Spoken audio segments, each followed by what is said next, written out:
Thank you for joining us live. We will begin in 5 minutes.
Good evening and welcome to Digging Your Bible. It's a pleasure to be here this evening as we bring in the weekend.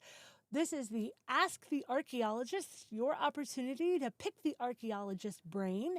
And before we begin, I just want to open with a word of prayer. Please bow your heads. Dear Lord, thank you for being with us through this past week. We've all been through a lot this past week of our own individual struggles and praises, and also in the events that are going on worldwide that are just one day closer to you. Please be with us as we open your word and we study the remnants left of the ancient civilizations that point to the Bible being true. In your name we pray, amen. So, for this evening, we have a theme going on. The theme we're going to begin with is question number 1. It is the Tower of Babel, or as some people say, the Tower of Babel. Question number 1 that we're going to answer this evening is Babel best understood as literal or symbolic history? A lot of people, when it comes to the early books of the Bible, like to believe that the first book, Genesis, is the book that is all spiritual, it's symbolic, that it didn't actually happen, that it was written years and years later, and that all of the stories that are included in it were actually stolen from other cultures. But when we are looking at the book of Genesis, there is a lot of factual history. And one of the earliest stories that we get from this beginning of history is something that is called the Tower of Babel. This was a tower that we can read about in Genesis chapter 11, verse 1 through 9. And for such a small notation, it has massive implications for the entire world settlement. So if you are unfamiliar with Genesis chapter 11, the beginning verses, Genesis chapter 11 talks about the time directly after the flood. So chapter 10 has talked about the genealogies, otherwise called the Table of Nations. We've learned about Noah and his 3 sons and their descendants and the areas where they eventually settled. And then we open with chapter 11, where it talks about these beginning civilizations, sometimes even before these beginning civilizations, but how the people all joined together to build this tower. And this was in defiance of God, because God had told them to settle around the world. They decided that they were going to gather in one place and they were going to build this tower in defiance of God, and they were using it to worship their idols and to praise themselves. And if you listen to some of the oral traditions, they were actually building this so tall and so massive, it was like a city itself. They had all of their different deities that they were worshiping. It was so tall that they were having to call and form these like telephone lines, if you've ever played the game Telephone, where they would say, hey, we need more nails. And they would have to send it down the line so that they could get the nails or whatever tools and materials that they would need to build the next level. A lot of people believe that this was the story from Babylon, which was the Atimanaki Tower, which was a tower that's thought to be over 300 feet tall. It is found on this stela that we see that comes from ancient Babylon, and you can see the outline right here. It's really faded. So here is a picture that they have actually highlighted what this tower looks like on this engraving from the tower that's from the ancient ruins of Babylon. But Babylon is not the only ancient civilization that talked about this tower. We can find references to a tower or to an event that is reminiscent of the event in the book of Genesis throughout the entire world, because it wasn't just the fact that they were worshiping idols at this tower. It was the fact that they were defying God, so God mixed up all the languages. And so when we are comparing some of the tablets and the oral traditions that come from around the world, we see these elements in the different stories. We have Josephus and the Hebrew traditions. We have Sumerian tablets, Babylonian tablets. There's the story in Greek mythology and Poseidon's sons and how they took over and one of them, which we will be discussing in a little bit, actually is known as the father of languages. And then we also have some of the oral traditions that come from, say, the Aztecs and the Cherokee and the Aborigines and the Zambians and the peoples of Burma and Alaska and Guatemala. They are all over the place with these stories. If you look at the Aztecs, there's the story of the giants of Cholula, which is 7 giants that are led by the architect. They survive this great flood and build this massive pyramid to reach heaven, but the gods are displeased, and so they burned it with fire. The Cherokee tell a story of a massive structure that was built and how if a brick got dropped, they would cry over it, but if somebody fell over the edge, they would just be like, oh, ho hum, and go about their merry little way. And they also tell about how when the languages got mixed up after God came down and said, okay, enough, and everybody started speaking different languages, that it actually resulted in this very violent battle where after the survivors were left remaining, they just started going off in their various little areas. So we see some elements of these stories from the book of Genesis, from the Hebrew Bible, that are being told and sometimes reinterpreted in various other cultures. But the elements, the core elements of some type of language distribution, the wanting to tear God off of his throne, building a tower into the heavens, these are all common elements. When we are looking at when did this event even occur, because are we talking the time of the Babylonians? Are we talking, much, much sooner? This is where we want to go back to this table of nations, because Genesis 10 is where we find this information. This tells us all of these different people and how they were divided. And we can see that from Noah's 3 sons, we have Japheth and Shem and Ham, and we get all of these different nations. And when we're looking particularly at the tower, we're looking at Nimrod and Cush. So we're not too far from the actual time of the flood. If we were to put these on, say, a timeline, we are looking at Nimrod, who is the great-grandson of Noah, and also Peleg or Peleg. Why do I mention him? Because he's not typically associated with the Tower of Babel. Well, this is because his name actually means division. For in his days was the earth divided. Now, there are 3 different traditions that surround his name. One is that he was born when the Tower of Babel was either first begun or when it was torn down. The second tradition is that it was at some point during his life when the sons of Noah and the grandsons of Noah actually sat down and literally spread out, a map of the world and said, okay, I'm going to take this part and I'm going to take this part and you can have that part. And so one of the traditions goes is that they did that, and then they went to Noah, and Noah said, well, hold on, we're not doing it that way. And so then they drew lots for the different pieces of land.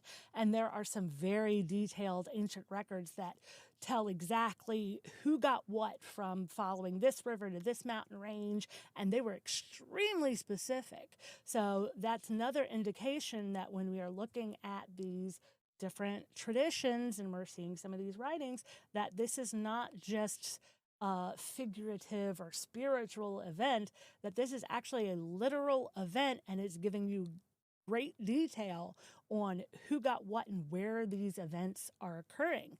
Specifically, when we're going back to Peleg, his name means division, so that was the second, so the dividing of the land. And then the third meaning is that at some point during his life, he actually changed his name, or his name was changed because the languages were divided. It went from one language to multiple languages at some point during his life. Now, we do know in some of the traditions from around the world, such as the Native American culture or even the Hebrew culture, that names would change when an event occurred in a person's life. So if we were looking at, say, Jacob's name was changed to Israel. Abraham's name actually didn't start out as Abraham, it was Abram. So we do have some precedent for a name to change later in life and for the individual to be known better by their second name. But we do know, based on the information that we are looking at in Genesis 11, once we get past the Tower of Babel story, starting with, I believe it's verse 10, that Peleg was born 101 years after the flood. He only lived for 239 years. So he actually ended up dying only 340 years after the flood, which means Noah was still around for 10 years. And if his name symbolizes division, because it is linked with the Tower of Babel, which all of the traditional records are pointing to that being the case, and knowing what we do of Nimrod and the area of Shinar and the different ancient settlements and cultures, it all is not 100% conclusive, but very, very strong. I'd say probably a 90 to 95% accuracy of the Tower of Babel occurring within the life of Peleg, which means that it was very, very soon after the flood. We are talking sometime around 2200 BC to 1981 BC. We find evidence of this not just in the Babylonians, but if you go to the Noah's Ark site in Turkey, they're near the base of Mount Ararat in one of the villages where the anchor stones are. On one of the anchor stones, there actually is an engraving of what people are thinking was a reference to the Tower of Babel. And you can see here on these anchor stones, at the very bottom of this one, we have an engraving of a tower that is reaching into heaven. Now, ziggurats are something that is common in the area, so it could be referenced to another tower, but you also have to consider that when were these anchor stones made? When was this engraving made? Who made it? Possibly because of the style of the crosses, that this is a Crusader cross, and they know that the Tower of Babel is somewhere in the general vicinity, but they weren't certain where, but they're linking it to biblical events. But we do have a lot of physical evidence from a variety of cultures, not just Babylon. If we are looking in the book of Jubilees, which is a traditional book, which sometimes has some factual information and sometimes doesn't, but they were very specific. And when we look at the histories of Herodotus from, like, I think he lived somewhere in like 480 to 420-ish BC, but we're talking the time of Queen Esther is when he is writing. And he tells us, how big a Greek stade was. And if we look at the cubit length at that particular time and the stades, it actually comes out that the tower was rectangular in shape at almost 3.5 miles long, 1.5 miles wide, and had reached a height of almost 1.7 miles tall, and that they had been building it for 43 years. And this is something that is collaborated in stories from around the world, where it was not something that had just started. This was something that they had been working on for decades before God said, hey, enough, and stopped it. When we look at the writing of Josephus, Josephus tells us that Nimrod is definitely associated with this tower, and that it was very strong and very tall. And he mentions other individuals, such as the Sibyl, who also wrote in their records about this tower. So Josephus is saying, it's not just me, here's other places where you can go and read about it. When we are looking at the history of the Franks from Gregory Tor, he is writing and he says that there was a plain. So they found a level plain that was square, and then that they made this very large tower with 25 gates on each side, so for a total of 100 gates. And he writes that this is potentially, how they decided to build the city of Babylon much, much later. They took their inspiration from this ancient tower. It wasn't built the same place, but it was the inspiration. If we are looking back at, a lot of people are saying they couldn't get their bricks to hold that much weight, so it couldn't have been that tall. Well, let's look at what Genesis 11 says. Genesis 11 tells us that they made the bricks, they burnt the bricks thoroughly. So they were very specific about how they were making these bricks. And we don't know what the foundation was. The foundation may have been very large stones. We see extremely large foundational stones at Baalbek in Lebanon. But just looking at the tower itself, we know that they did have some burnt brick that they were using. And Lynn Hobbs at MIT did studies on burnt brick and determined that if they actually did use the burnt brick, and it was the size of some of these ancient writings said that it was, that the tower could have been over 2 miles tall before it would have ever seen any structural deformities. It could have actually held that. So we are talking a tower that possibly surpassed the heights of any known structure alive today. And some of the stories say that the tower was completely destroyed. Other stories say that the tower, the top of it was knocked off and the rest of it remained. Another story says that the top of it was knocked off and burned. The bottom half of it was swallowed up by the ground. The ground just kind of opened and swallowed half of it. And then the middle section then remained above ground on this plain, and it was slowly taken away as people would actually go there and say, well, you know what, I need some bricks. These bricks look good to me, and would confiscate the bricks and use them to build other structures. So, come on, why build and make bricks if you don't have to form the bricks and chisel stone when they're just sitting right there for the taking? We have an idea of where the tower may have been. We know that they journeyed from the east, where they had originally settled.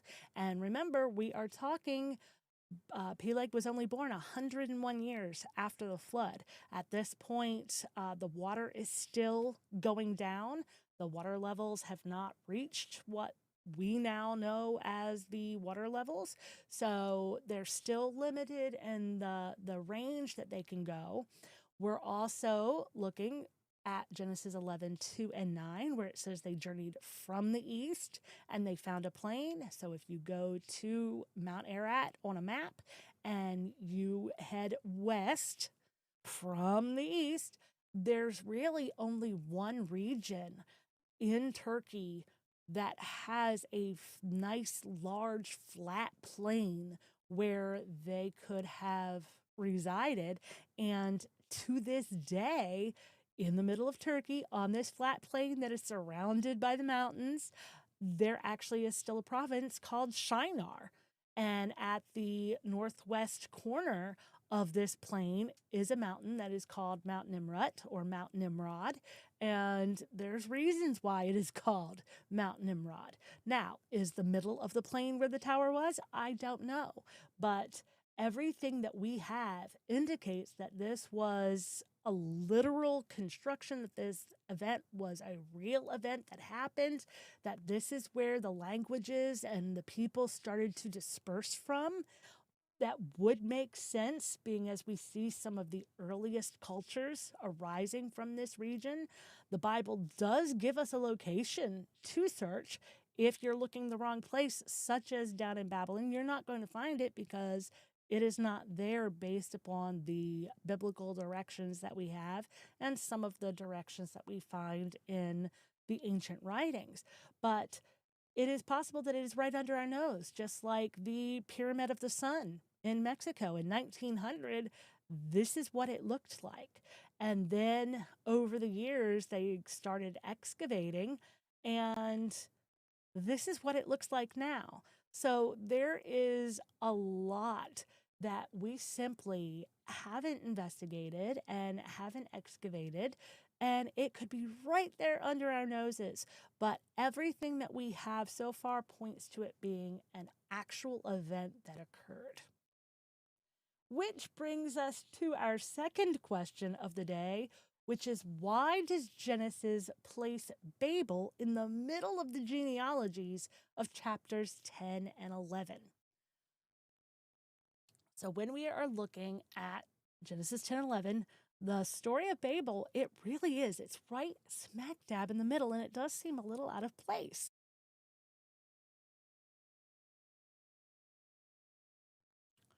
But there is a reason for that. So going back to our table of nations, Genesis 10 goes through and it covers every single one of the boys. So we have Japheth's descendants, we have Shem's descendants, we have Ham's descendants. It lists them all.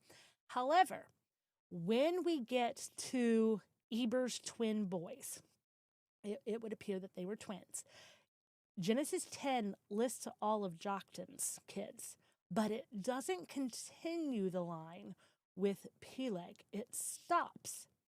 And you'll also notice that unlike Genesis chapter 5, where it gives the genealogies from Adam all the way through Noah, Genesis 10 does not give any ages or dates for anything. It's literally, this one had this one, and this one had this one, and this one had this one. It's straightforward, to the point, let's go. When we are looking at these different individuals, this is how the world was settled. So all of those people and all of the nations that arise after the people have been dispersed, this is where we're finding them. So Moses, when he was writing, wrote down all of these people and said, okay, here's all of the people.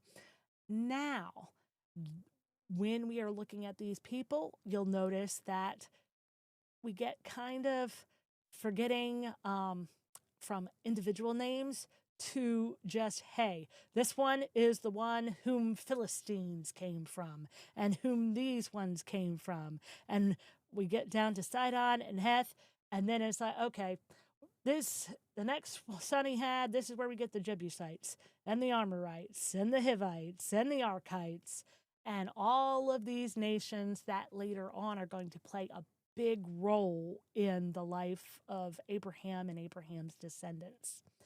So just like Noah had other names, when we are looking at the traditional stories, we see he's called Noah and No in the Bible.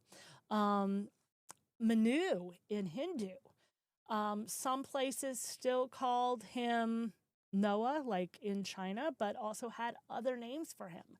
Just like Noah had other names, so did his sons. And when we look at one son in particular, you're going to be like, oh, that's where this came from.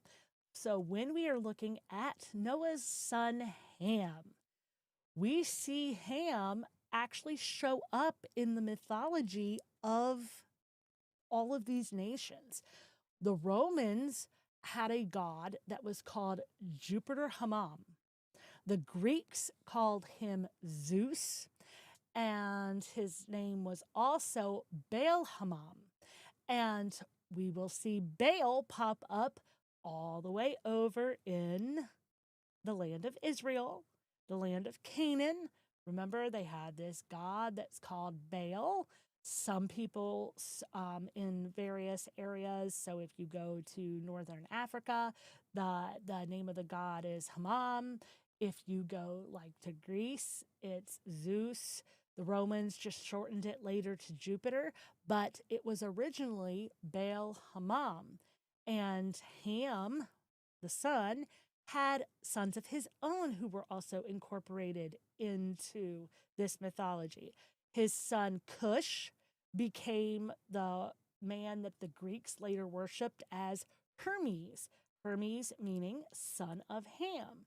And he had another son that was called Mizraim or Menes, also known as the god Mercury. So when we are looking at all of these different gods and goddesses and these mythologies that they're talking about, these are actually, their mythologies are based on real people and real events.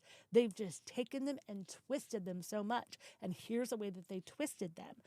When you're looking at Zeus, Zeus is actually one of three sons. So Shem, Ham, and Japheth. Zeus is the third son. He is the youngest. We know that Ham is the youngest son. The other boys are named Poseidon and Hades. Poseidon was god of the seas and the ocean. We know that Japheth, the land and the territory that he was given, involved a lot of the territory that was along the waters, the isles. So we also go back to the fact that their father, the boy's father, was Cronus, who him and his wife Rhea had three sons and three daughters. We know that Noah and his wife got on the ark with their three sons and their three daughters-in-law. So we can see where they're getting some of this mythology from, and it's coming through in these stories. But then they start getting the stories all mixed up and tangled, as of course you will do when you start stepping away from the truth. But Hermes is really interesting. This would be Cush, and Hermes is said in the mythology to have been the one to introduce languages to the people. That before this time period in which he lived, everybody spoke one language. There were no cities. There were no walls. Everybody just kind of all got along and, built as they would. But then Hermes comes along and starts introducing cities and languages, which is something that we see with Nimrod, and we don't know, maybe his father was there. When we look at Nimrod, the name Nimrod actually means rebel, and it's possible that it wasn't actually his name, but a title, just like Satan means the adversary. It's not actually his name. His name is Lucifer, but he chooses to be known as Satan. Nimrod means rebel or one who is against God, but if we're looking through the mythologies, we actually see where there's a lot of potential names for Nimrod in the not only the mythologies, but as actual king of some of these regions. So in Egypt, he is known as King Narmer. If you're looking in the astronomical records, the constellation Orion or Hunter is said to be Nimrod. We see him pop up again in the Egyptian mythology as Osiris and Gilgamesh and Sargon of Akkad. We can keep going, and all of these gods and names that we see later on that are really bad for the Israelites because they kept getting caught up in these gods, we actually see them starting to form these false religions back at the time of the Tower of Babel. we can see where they took some of these ideas and then their languages were all mixed up. So they started then adding to the mythologies to get these variations of the gods that some of them are very easy to link to one another. Others, it's a little different. They've taken some and they've mixed them. But this is actually where we see all of this false religion come from, is the Tower of Babel. And it's all taking place right there at the table of nations. And this is why the Tower of Babel story is placed right before it actually starts talking about Peleg. It's not out of place, but an introduction to all of the peoples and all of the things and false gods that the people that descended from Abraham are going to have to be dealing with. And so rather than, spread it out and give this long explanation later on, they just said, you know what, we're going to put it all right here. This is the reason for it all. Everybody knows this at this point, so we're just going to put 9 little verses right here at the beginning, and we're going to go on. And they didn't actually say 9 little verses because verses and chapters didn't come into play until much later. But you get the general idea. So our next question for the evening is, what's the most archaeologically debated biblical event? And I'd have to say the whole thing because a lot of people like to debate the Bible, and anything that would confirm a biblical event is very debated. It is so crazy that people go to such lengths to try to discredit evidence than simply accept it because it goes against what they have been taught, what they believe. And even within the Christian world and the Jewish world, anybody that actually believes the Bible, there is debates amongst them on, is this literal? Is it not real? What does this mean? The dates. I mean, if there's something that people can debate about, they're going to debate about it. But I think that there are a couple of events that are very much so debated than any other. And the first one would be creation itself. So I think creation, if I had to label them in order, I think creation would rank number 1 as being the most debated event. And we have evidence. We have evidence in cells and connective tissue in fossils that prove that the theories that have been taught and promoted for all these years are actually not accurate, and the science is not as strong as people would like you to believe. We have evidence in our very DNA. Our DNA has the chromosomes and the mitochondria in our cells that tell us that there was one original woman, that there was one original man, that the flood was true, because if you saw our video series on Noah's Ark, you'll learn that there was more variation in the female line than the male line for a longer period of time, because all men descended through Noah, while all the women, actually, you have to go back further, because the girls that the Noah's 3 sons married were not sisters. So therefore, there's more variation in their genes, and you have to go back a step further to probably Eve herself. Whereas Noah, all of the men carry Noah's Y chromosome. That's undebated. So it's in our very DNA. And then, speaking of Noah, the second most debated event is the flood. And it's because people have ideas on where they think the ark landed, if the ark existed, was it worldwide, was it regional? And when you have the evidence staring them in the face, it doesn't matter what you present some people, they will continue to debate, even though you can show them, say, they just did this past week come out with new details. They had done some core samples, 88 samples taken from around this structure. And they took 88 samples, they tested them, and have determined from those tests that they did that this was the government of Turkey and the Turkish, one of the Turkish colleges and universities who was doing this study.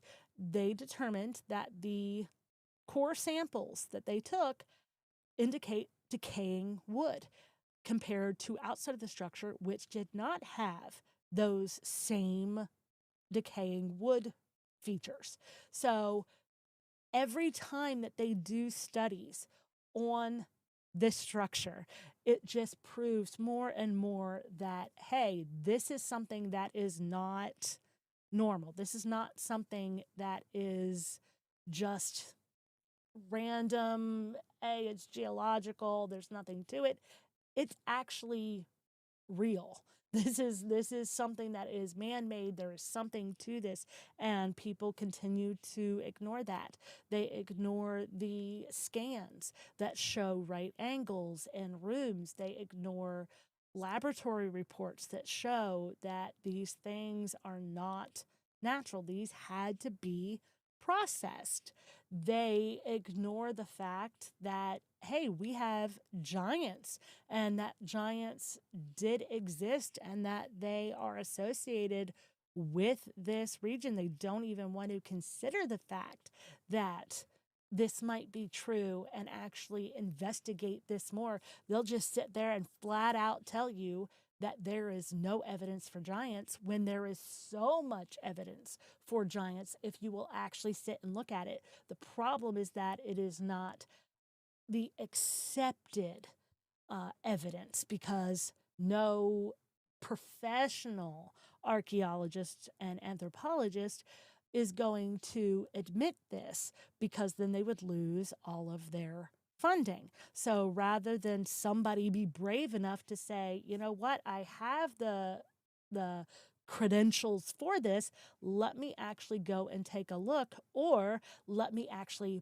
publish my findings. There have been a lot of people that have looked at this evidence and they said, oh yeah, this is totally right. But when it comes to officially going on record or publishing their findings, they're like, oh, no, no, no, no, because if I publish that, they will laugh me out of academia. I will never get another paper published.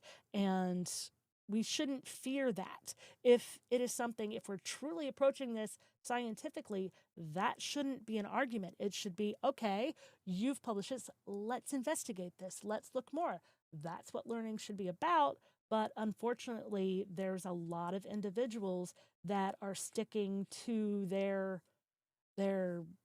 core line of, we don't have evidence for that, when actually we do, and there's a lot of it. They're just choosing to ignore it because it's not what the mainstream wants, and they're not willing to give up all of the benefits that comes with being a mainstream academic. We have evidence in the earth itself of the tilt of the axis, and an event, a worldwide event that occurred in the 2300s BC that would have impacted how we live in the world today. This would have created what we're experiencing with the turn of the season and the green sheen on everything, and going through these temperature shifts that we go through now, because there was the flood, and it was so violent, knocked the earth off of its axis. And this is from a study that was done by a mainstream astronomer who was the head of the Astronomical Society, the Royal Astronomical Society for Australia. So this is not just something that, some Joe Schmo computer armchair astronomer had looked at. This is something that was very closely examined and studied using the ancient writings and documents from around the globe, from throughout Earth's history, to say, hey, there is something here on the earth that's shouting it at us, but a lot of people choose to ignore it. So I hope that answers the questions that we have been looking at this evening. If you have any questions that you want to submit now, if you're listening and be like, I was really curious about this, go ahead and drop those in the chat box. If you have a question throughout the week, you can drop it on any of our social media videos. We also have a sheet on our website where you can go under diggingyourbible.com, click on the Ask the Archaeologist tab, and there's a form there that you can fill out to get your Bible archaeology question answered. So if you have a question, now is the time to do that. I also want to remind everyone that we are doing our Archaeology Files program tomorrow evening at 6 p.m. We're going to be taking a closer look at the life of Isaac and Jacob. We covered Abraham and Sodom and Gomorrah last week. This week, we're going to look at Isaac, Jacob, Jacob's children, and we're starting to get into Egypt. So this is the programs that you're going to want to tune into if you've ever been curious about Israel and Egypt. Those are all the programs that are coming up for our archaeology files. So just want to make sure that you are aware of those. And it looks like we don't have any questions coming in for this evening. Just want to make sure that I've greeted everybody and told everyone that it's so nice to have you join us, whether you're watching live or whether you're watching later on when it's at a more convenient time. Just thank you so much for your support, and any questions, any feedback, let us know. Look forward to seeing you tomorrow. And if you can't join us tomorrow, join us next week, Friday night, 8 p.m. or I'm sorry, 8 p.m. Friday nights, Eastern Time, and 6 p.m. Saturday nights, Eastern Time. Thank you and have a good one.